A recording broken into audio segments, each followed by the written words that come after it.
Good morning students, आप सभी कैसे हो। आज अपनी इस कक्षा में मैं आपको अभी तक जो 20 तारीख से लेकर अभी तक जो मैंने आपको अध्ययन कराया, उस अध्ययन का थोड़ा सा आज इस कक्षा में हम रिवीजन करेंगे। आज का विषय है पुनरावृत्ति। तो बच्चों, प्रथम दिवस मैंने आपको नागरिक शास्त्र की शुरुआत की थी और उसमें आपको शीत युद्ध का दौर, अध्याय 1 जो आपका दिया हुआ है, शीत युद्ध का दौर, इसके बारे में मैंने आपको चर्चा की थी। आपको याद हो, स्मरण करें आप। और मैंने इसके आपको नोट्स भी भेजे थे। शीत युद्ध का दौर,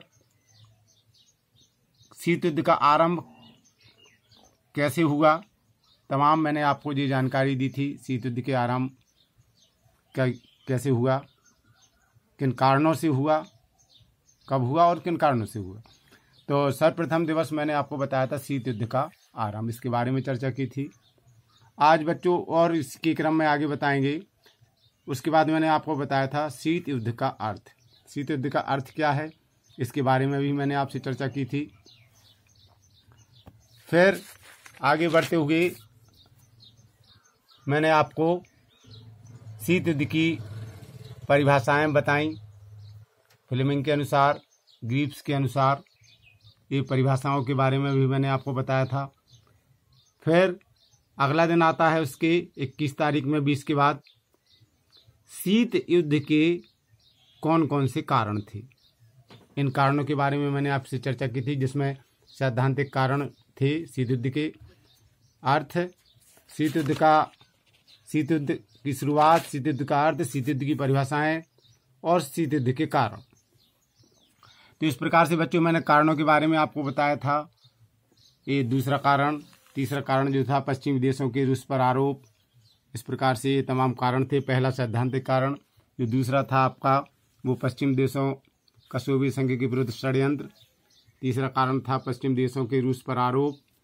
और इस प्रकार से मैंने कुछ कठिन शब्दों के बारे में भी बताया था, जैसे फासिस्ट वर्ड क्या होता है, साम्यवाद, समाजवाद, ये तमाम बातें आपको बताई थी। चौथा जो कारण था युद्धोत्तर उद्देश्यों में अंतर, ईरान से सोवियत सेना का ना हटाया जाना। छठा कारण जो था यूनान में सोवियत संघ का हस्तक्षेप, अणुबम का आविष्कार और शक्ति संघर्ष। इस प्रकार से मैंने आपको ये बातें बताई थी। और आगे अगली डेट में मैंने आपको बताया था शीत युद्ध के विशिष्ट साधन कौन कौन से थे। उन साधनों के बारे में भी आपसे चर्चा की थी मैंने। ये तमाम उसके जो साधन थे उसके बारे में भी मैंने आपको बताया था। गुट निरपेक्ष आंदोलन क्या है, इसके बारे में मैंने भी आपसे चर्चा की थी। तो बच्चों और आगे देखते हैं उसके आधारभूत तत्व क्या थे शीत युद्ध के। ये भी हमने टॉपिक लिया था 23 तारीख में, गुट निरपेक्ष आंदोलन, चुनौतियां एवं समस्याएं। इसके बारे में मैंने देखिए आपसे चर्चा की थी कि किस तरह से कौन कौन सी चुनौतियां थीं विश्व परिवेश में। उसी क्रम को आगे बढ़ाते हुए 24 तारीख में मैंने आपको भारत द्वारा गुट निरपेक्ष नीति अपनाने के कौन कौन से कारण थे, तमाम कारण मैंने आपको बताए थे। 1, 2, 3, 4, 5 एक कारण बताए थे।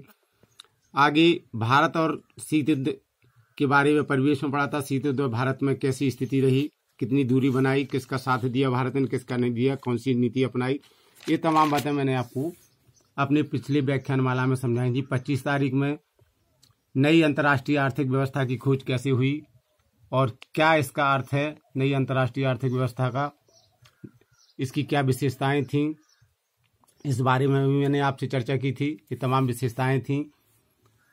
उसी को आगे बढ़ाते हुए हमने 27 तारीख में विकासशील देशों की अंतर्राष्ट्रीय व्यापार की क्या समस्याएं रहीं, इन समस्याओं के बारे में मैंने आपको चर्चा की थी। कौन कौन सी समस्याएं थीं, प्रथम समस्या, द्वितीय समस्या, तृतीय समस्या, ये सब मैंने आपको चर्चा की थी। आगे बच्चों 28 तारीख में राज्यों के आर्थिक अधिकार, संयुक्त राष्ट्र संघ के माध्यम से जो संयुक्त राष्ट्र का चार्टर है 12 दिसंबर 1974 का, उसने कैसे राष्ट्र देशों को आर्थिक अधिकार दिए, उन अधिकारों के बारे में भी मैंने आपसे चर्चा की थी। ये अधिकार आपके सामने है, ये प्रश्न आते हैं आपको। और 29 तारीख में राज्यों के आर्थिक कर्तव्य क्या हैं, अधिकार के साथ साथ कर्तव्य भी दिए गए थे, और जहाँ भी अधिकार होते हैं वहाँ कर्तव्य आवश्यक है। तो क्या संयुक्त राष्ट्र संघ ने कर्तव्य निर्धारित किए हम सब देशों के लिए, उसमें पहला कर्तव्य और दूसरा कर्तव्य ये दिया हुआ है, तीसरा, चौथा, पांचवा। और इसी क्रम को मैंने आगे बढ़ाते हुए कुछ ध्यान देने योग्य बातें थीं। जो ध्यान देने योग्य बातें थीं उनमें एक उदारीकरण क्या है, ये कभी कभी शॉर्ट नोट पे आ जाता है संक्षिप्त पे पढ़ी लिखने के लिए कि उदारीकरण क्या है, और उसका मैंने आपको अर्थ बताया था उदारीकरण के बारे में। और अगला जो टॉपिक था समझाने के लिए शॉर्ट नोट में, निशस्त्रीकरण क्या है, निशस्त्रीकरण क्या है, इसके बारे में भी मैंने आपसे चर्चा की थी।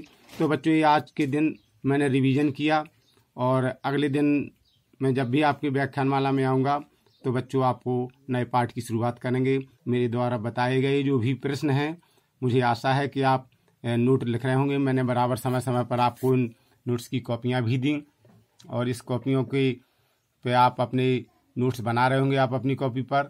और आज इस पाठ का हम अंत करेंगे, समापन करेंगे जिसको कहा जाए। आज हमारा इस प्रथम पाठ जो है खंड आ का शीत युद्ध का दौर, उसमें मैंने आपको तमाम विस्तृत चर्चाएं की पिछले व्याख्यानमालाओं में। तो बच्चों आप अगले दिन के लिए तैयार रहें। हम आपके लिए जो अगला पाठ होगा मैं उसकी चर्चा करूंगा अगली व्याख्यानमाला में, और आप बराबर हमारे द्वारा दिए गए प्रश्नों को ज़रूर लिखते रहें और अपनी तैयारी करते रहें। बस आज के लिए इतना ही काफ़ी है। ये पुनरावृत्ति की अपन ने इस पाठ की। सबके लिए धन्यवाद। Have a nice day. Bye students.